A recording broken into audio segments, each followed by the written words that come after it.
Ang gabi ng aswang sa bayan ng Tanay.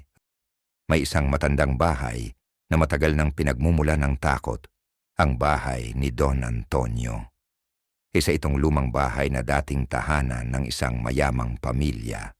Ngunit matapos ang isang trahedya, ito ay iniwan at hindi na muli pang naayos. Sinasabi ng mga matatanda na ang pamilya ni Don Antonio ay pinatay ng isang hindi kilalang nilalang. May mga nakasaksi na may mga nilalang na parang mga aswang ang pumapasok sa bahay tuwing 10 oras ng gabi, at simula noon, ang mga puno ng mangga sa paligid ay hindi na muling namunga. Si Marco, isang doktor mula sa Maynila, ay nagpunta sa Tanay upang dumaan sa isang medical mission. Habang naroroon, narinig niya ang mga kwento tungkol sa bahay ni Don Antonio. Siguro kwento lang ng matatanda, hindi totoo, sabi niya sa sarili. Ngunit ang matinding curiosity niya ang nag-udyok sa kanya upang bisitahin ang lugar. Pagdating niya sa bahay, tumingin siya sa paligid at nakita ang mga pader ng bahay na puno ng mga lumang larawan.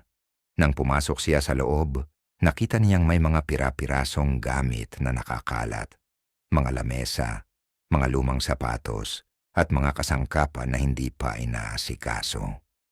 Ang bahay ay tila nawawala ang buhay at ang hangin ay mabigat, tila puno ng kalungkutan.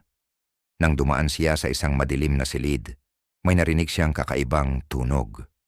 Ang tunog ng mga yabag na parang may humahaplos sa mga pader. Napansin niya ang ilang mga kamay na parang sumasabit mula sa kisame.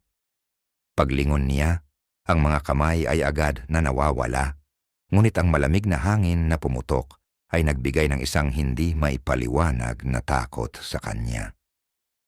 Habang iniikot ni Marco ang bahay, napansin niyang hindi siya mag-isa. Sa isang kanto, may nakatayo na babaeng may puting damit. Ang mga mata nito ay hindi matanggal ang titig sa kanya. Bigla itong umalis at naglakad palayo. Ngunit sa bawat hakbang ni Marco upang sundan siya, ang babaeng iyon ay tila lumilipas sa bawat sulok ng bahay. Laging nangungusap sa kanya. "Giliw, tulungan mo kami." Nang makarating siya sa likod ng bahay, ang mga puno ng mangga ay nagsimulang maggalaw. Ang mga dahon ay parang nagsasalita at ang mga ugat ng puno ay humihilamos sa lupa. Sa isang iglap, ang paligid ay napuno ng mga hindi makakayang pigilan. Ang tunog ng mga nilalang na parang aswang na naghahanap ng kanilang susunod na biktima. Pagdapo ni Marco sa lupa, siya'y napagod at natagilid. Ang mga nilalang na iyon ay nagsimulang maglakad papalapit at nakarinig siya ng malalim na boses ng isang lalaki. "Sumama ka sa amin." Pagdilat niya, wala na siya sa lumang bahay ni Don Antonio.